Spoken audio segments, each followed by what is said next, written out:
Ok. Bueno, entonces, un experimento binomial da origen puede dar origen a una variable aleatoria que tiene solamente dos valores, éxito o fracaso, ¿verdad? Y lo describimos allí, calculamos probabilidades, vimos cómo se construía la distribución, hallamos las características de esa variable, cuál era su esperanza matemática, su varianza y su desviación típica, ¿verdad? Ya decimos más o menos ustedes tienen idea.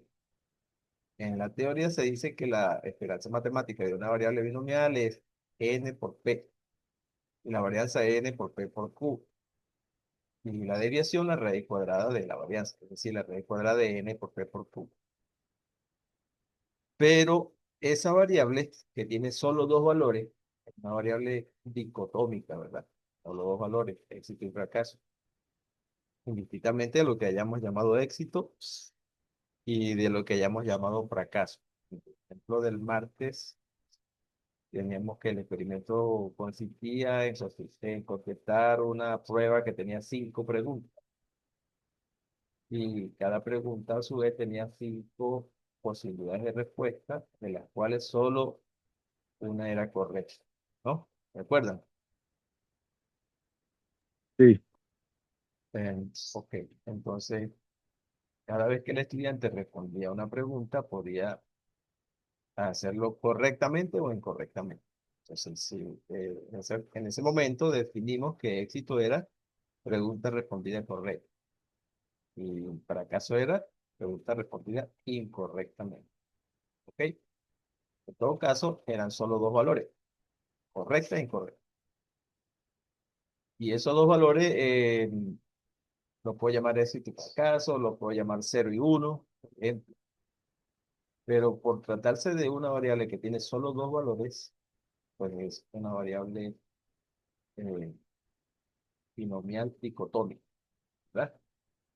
Y cuando yo lo aplico para determinado número de veces, en el caso del ejemplo eran 5 preguntas, quiere decir que realizaba el experimento 5 veces, y entonces definimos dentro de ese experimento una variable que se llamaba número de preguntas respondidas correctamente.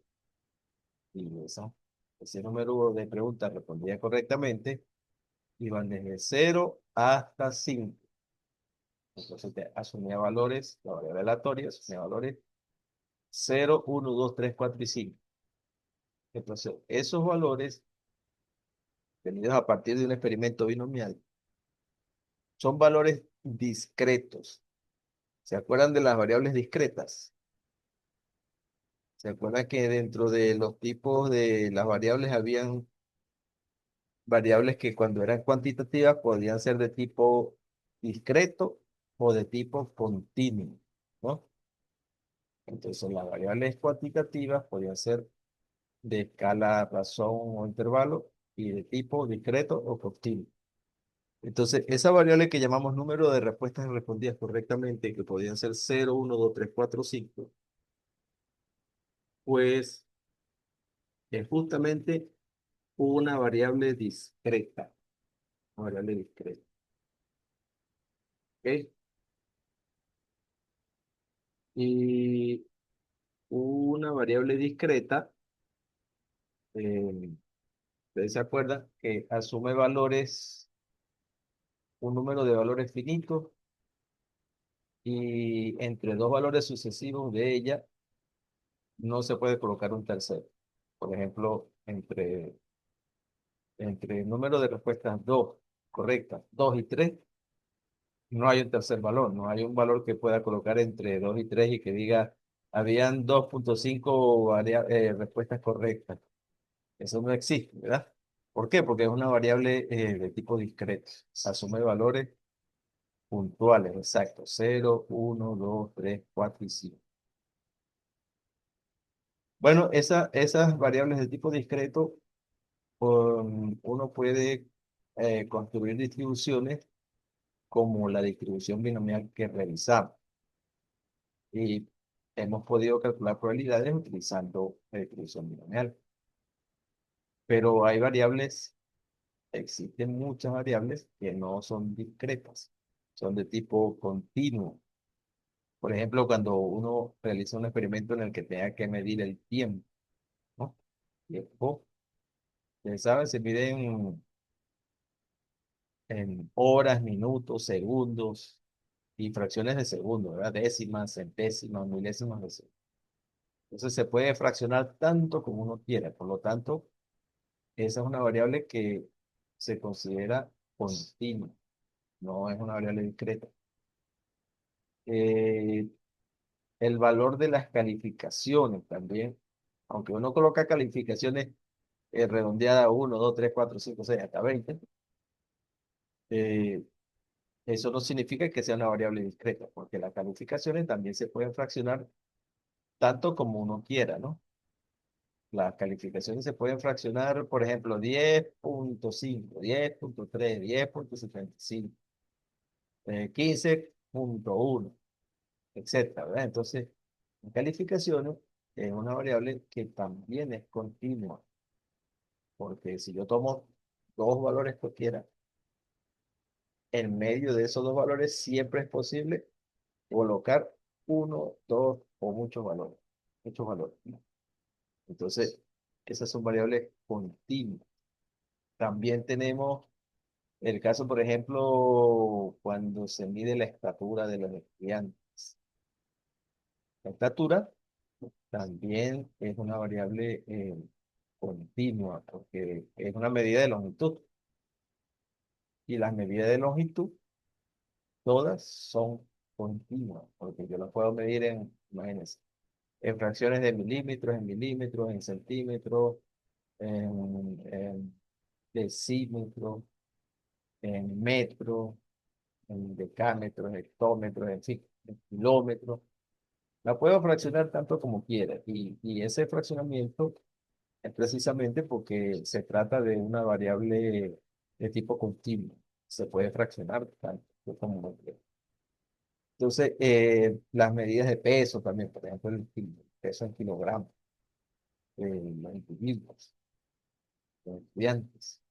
También se puede, las mediciones pueden hacerse de manera tal que se puede decir que alguien tiene un peso de 60 kilogramos con 300 gramos y tantos miligramos o centigramos. Entonces yo la puedo fraccionar tanto como quiera, por lo tanto también es una variable de tipo continuo. Y las variables de tipo continua, como ustedes recordarán de lo que vimos al principio, se pueden graficar utilizando los histogramas. Esto que tenemos allí enfrente, allí en la presentación, se trata precisamente de un histograma, ¿no? Entonces, los histogramas se asocian a variables de tipo continuo.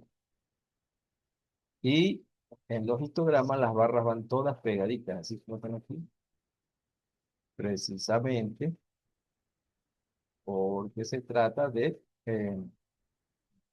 variable continua. Entonces, no se pueden separar, porque no pueden quedar vacíos entre barra y barra. Tienen que estar todas juntas porque los valores de la variable van corridos todos en el eje horizontal. Son valores continuos. Entonces, si yo hago un histograma, voy a tener en el eje vertical, por supuesto, la frecuencia, ¿verdad? La frecuencia observada. Pueden ser relativas o pueden ser absolutas, no las acumuladas. Si son las acumuladas, no me sale un histograma, lo que me va a salir es una hojilla. Entonces aquí voy a tener o bien las frecuencias absolutas simples o bien las frecuencias relativas simples para poder que me salga mi histograma. Y en el eje horizontal, por supuesto, van los valores de la variable que esté analizando, ¿no? La X, la Y o la Z, en fin, depende de cómo la haya llamado. Entonces, una vez que hago yo el dibujo, me puede aparecer algo así como este que está aquí, que está en barras, pero si yo pudiera superponer una curva, probablemente se parecería a algo así. Entonces, si yo veo Si yo hago el dibujo, el histograma de una variable continua, y si me parece a esto, ¿verdad? Ya eso es un indicio que le permite a uno sospechar de que esa variable que tú estás midiendo, la X, pudiera tener una distribución o se asemeja a una distribución binomial, perdón, a una distribución normal, porque la distribución normal es una distribución continua que cuando uno hace su dibujo se va a parecer como a una campana, ¿no? Así como una parecida a esta, una campana. Esa es la famosa campana de Gauss, para el matemático que la estableció definitivamente como distribución de probabilidad. Entonces, esto ya es un indicio de que hay una distribución normal. Si yo veo que el histograma presenta esta forma así acampanada. Bueno, de hecho, además del histograma, ustedes recordarán que existe también el polígono de frecuencia. El polígono de frecuencia surge cuando yo uno todos los puntos medios del histograma, ¿verdad? Entonces, si yo uniera todos los puntos medios del histograma, probablemente me saldría una curva algo parecida a este, ¿no? Quizás mejor, pero vamos a suponer que es este. Entonces, si este es el polígono de frecuencias, que me une todos los puntos medios de cada barra, pues se me va a parecer más a la campana. Entonces, esa campana es justamente la idea gráfica de la distribución de probabilidad normal. Sí, entonces, eso, digamos, es uno de los aspectos que llama la atención sobre los datos como para sospechar que existe una distribución normal en esos datos. Si el número de datos es pequeño, digamos una muestra, probablemente la distribución no sea tan acampanada como la que acabo de mostrar, sino que pudiera presentarse más bien eh, pudiera presentarse más pequeño, menos barras, menos intervalos, y entonces si yo procedo a unir los puntos medios, ¿verdad? Están en cada una de esas barras, probablemente me saldría una curvita más o menos así.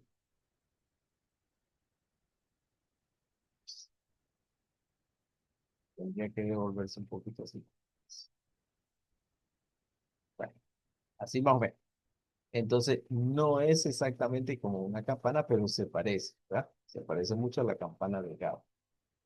Entonces, si ese es el caso, aún así yo puedo sospechar de que estoy frente a unos datos que tendrían distribución normal, solo que el número de datos, por tratarse generalmente de una muestra que son pocos, son menos, pues dificulta que se forme la campana exactamente como debe formarse. Sin embargo, siempre va a llamar la atención esa forma. Esa forma. Esa forma se va a aparecer, uno va a sospechar inmediatamente, bueno, aquí si yo superpongo una curva, se me va a parecer a una campana.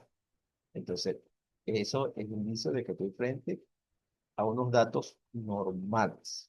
Fíjense que digo datos normales, refiriéndome a los datos de los cuales sospecho que siguen una distribución normal o una ley de probabilidad normal. Y hablando de eso, de ley de probabilidad normal, fíjense que su ley de probabilidad, es decir, la ecuación con la que podríamos calcular las probabilidades, es esta que aparece aquí. Esta sería la función matemática que describe el desempeño o la característica probabilística de la distribución normal. Entonces, fíjense que tengo ahí la variable aparece por aquí, la variable continua, de la cual uno sospecha que se distribuye normal. Entonces, una característica importante de la distribución de las variables que tiene la distribución normal, que son variables continuas, es que sus valores pueden ir desde menos infinito hasta más infinito. ¿Ok? La variable normal está circunscrita en todo el conjunto de los números reales.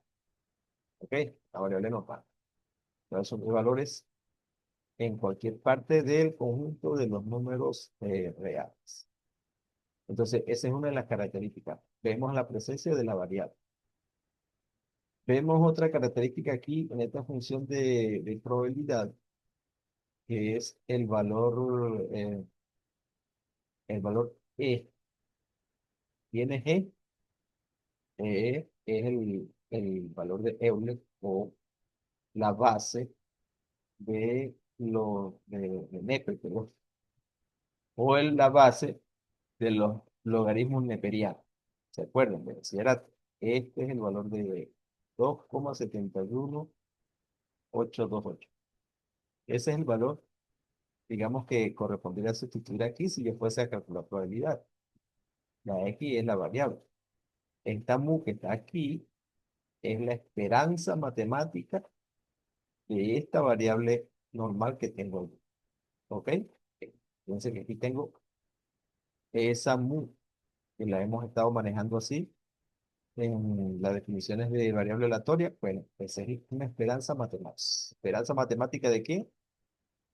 De X, de la variable X que considero normal. Y otro elemento que está dentro de esta función es sigma cuadrado, que no es más que la varianza. Entonces, tengo elementos aquí que debo conocer para calcular una probabilidad normal. Debo conocer el valor de E, bueno, es una constante, ¿verdad? La base no es neperiana, ya sabemos cuánto vale. Esa la conozco. El valor de pi también es una constante, también la conocemos, ¿verdad? El valor de pi, aquí está. Entonces tengo como constantes aquí, tengo a E y tengo a pi, dos valores. Tengo otros dos valores que acabo de mencionar, que son la esperanza matemática de la variable y la varianza de la variable, que aparece aquí en el exponente y aparece aquí dentro de la red que está multiplicando a E. Ok, entonces, si yo tengo, si yo debo usar pi y debo usar E, que son constantes, ya se los conozco. Entonces, ¿qué debo, qué necesito obligatoriamente para poder calcular una probabilidad normal? Bueno, de acuerdo a esta ecuación, si yo conozco pi y E, los que debo conocer adicionales para poder calcular la probabilidad son estos dos señores, la esperanza matemática y la varianza. Si yo no conozco la esperanza, la media, la variable, y la varianza, no podría calcular ninguna probabilidad normal. Por lo tanto, por lo tanto, esos dos valores, media y la varianza, son los parámetros de la distribución normal. ¿Ok? Si yo desconozco la media o desconozco la varianza, cualquiera de los dos, o los dos, no puedo hacer cálculo de probabilidades normales. No podría, porque obligatoriamente los necesito para poder hacer uso de esta función matemática compleja, que es la que me va a permitir obtener probabilidades. Y además de la función que es compleja, para yo obtener una probabilidad tendría que ejecutar un cálculo integral. ¿Ok? Desarrollar una integral, dependiendo de qué valores me dan y desde dónde hasta dónde quiero calcular la probabilidad. Por eso, como se hace complejo, hacer cálculo de probabilidades por la vía, digamos, de justamente de esa, de los cálculos, por la vía manual, o usando computadora, igual se hace complejo. Por eso se elaboraron unas tablas de la distribución normal. Entonces, si yo sé, me dicen, mire, hay una variable X que tiene distribución normal con media tal y varianza tal. Eso lo vamos a escribir así, tal como está aquí. Esta- Estos símbolos que están aquí escritos, lo que significan es, o dicen que X se distribuye normal con media tanto mu y varianza sigma cuadrado. ¿Ok? Entonces, cuando me dicen que una distribución tiene, que una variable tiene distribución normal, me deben decir cuánto es la media y cuánto es la varianza. Porque si yo no conozco esos dos valores, entonces no voy a poder calcular las probabilidades ni siquiera con la tabla. Ni siquiera con la tabla. Entonces, necesitamos forzosamente saber cuánto es la media, cuánto es la varianza, y entonces diremos que la X, la variable que estemos considerando y que tiene distribución normal, tiene media tanto, varianza tanto, y entonces de esa manera podríamos hacer el cálculo de probabilidades. Entonces recuerda, esta notación significa la variable X se distribuye normal con media mu y varianza sigma al cuadrado. Bien, ¿qué más tenemos por aquí?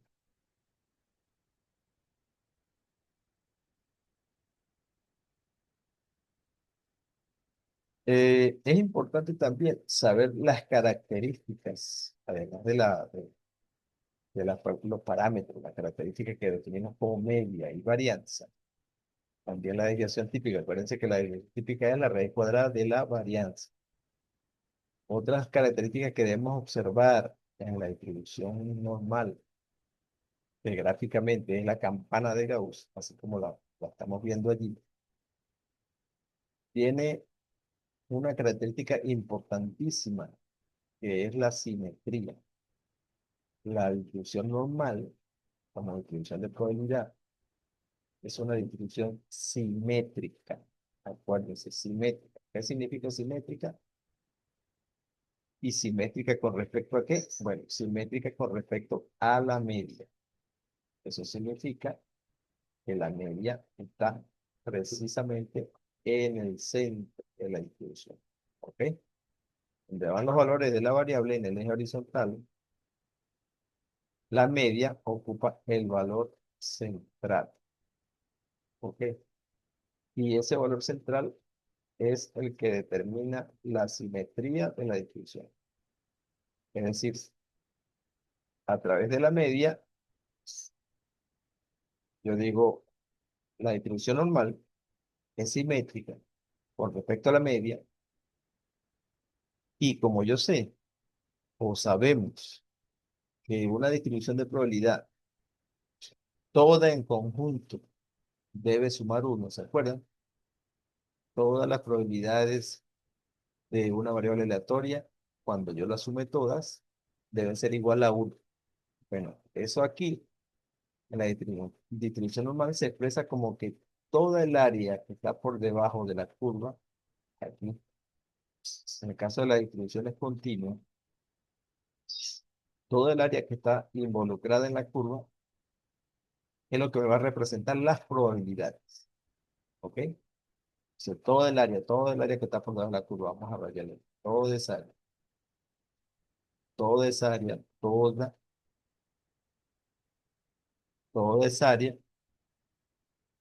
toda esa área debe valer, debe valer uno. Vamos a dibujarlo aquí.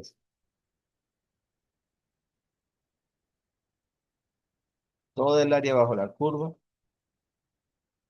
tiene un valor de uno. ¿Por qué tiene un valor de uno?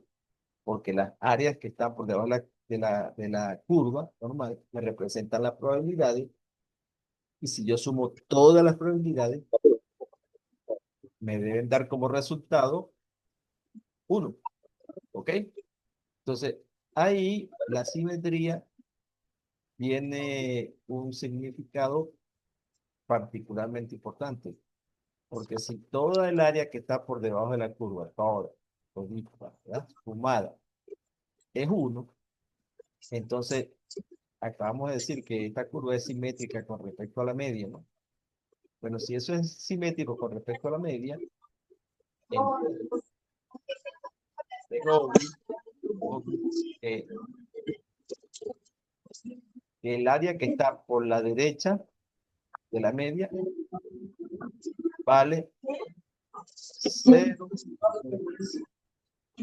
porque todo el área vale, y el área que está por la izquierda de la media también vale 0,5.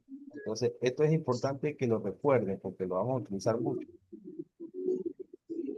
El área bajo la curva a la derecha de la media vale 0,6. Y el área bajo la curva a la izquierda de la media también vale 0,5. Característica fundamental de la distribución normal, la simetría respecto a la media.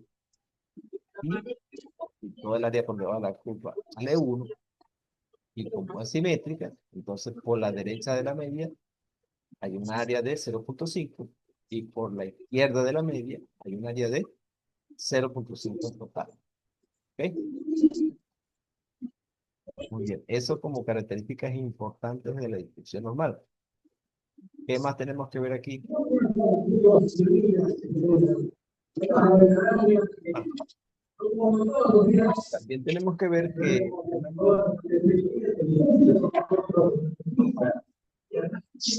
Hola, Pablo. hay algo que está haciendo eco, creo que es el de Jorge. ¿De qué? ¿Cierto? No.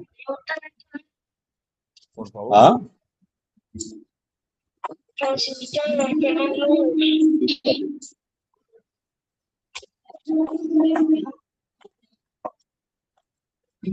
Jorge. Ah, ok.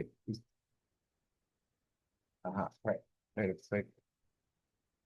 Muy bien, entonces, estamos diciendo que además de la simetría, también hay que ver que yo puedo establecer tres áreas importantísimas, tanto por la derecha de la media, tres áreas, como por la izquierda de la media, tengo tres áreas claves, ¿no? Tres áreas claves. ¿Cuáles son esas áreas? Una primera área se genera cuando yo le sumo a la media o le resto la desviación típica. Fíjense, si yo le sumo a la media la desviación típica, paso de este valor aquí a este valor aquí, ¿verdad? Y si se la resto, paso a este valor aquí. Y eso me genera dos áreas. Si a la media le sumo la desviación, me genera toda esta área que está por aquí. Área rayada. Vamos a meterla aquí, rapidito.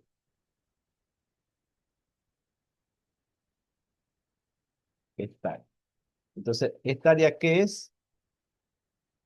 Es el área bajo la curva que se encuentra desde la media hasta la media más una desviación típica. Digamos, en este intervalo. ¿Ok? Y si yo lo hago por el lado izquierdo, es decir, desde la media menos una desviación típica, entonces me va a salir un área que es exactamente de la misma medida, el mismo tamaño. Si yo vamos a rayarla aquí, sería esta área. Recuerden, esta es un área que se genera cuando le resto a la media una desviación típica. Tengo la media, le resto una desviación típica y tengo este intervalo. Entonces en ese intervalo tengo toda esa área. Esa área es exactamente igual a la anterior. ¿Ok? Es decir, la probabilidad que hay en esta zona, aquí, es igualita a la que hay en esta zona. Eso además se ve claramente en las áreas que esas dos áreas son iguales. ¿Ok? Otra área que se me va a generar es cuando yo le sumo a la media dos desviaciones. En lugar de sumarle una, le sumo dos. Entonces, le sumo dos desviaciones y estoy por aquí. O le resto dos desviaciones y estoy por aquí. Dos desviaciones típicas, ¿no? Aquí se la sumé y eh, aquí se la sumé y aquí se la resté. ¿Ok? Y hay otra área que es cuando le sumo tres veces o le resto tres veces la desviación. Entonces aquí le estaría sumando tres veces la desviación. Y aquí se le estaría restando tres veces la desviación. Ahorita se va a interrumpir, eh, pero volvemos, ¿ok? Porque ya queda un minuto de esta grabación. Se interrumpe la grabación y volvemos nuevamente. Entonces, esto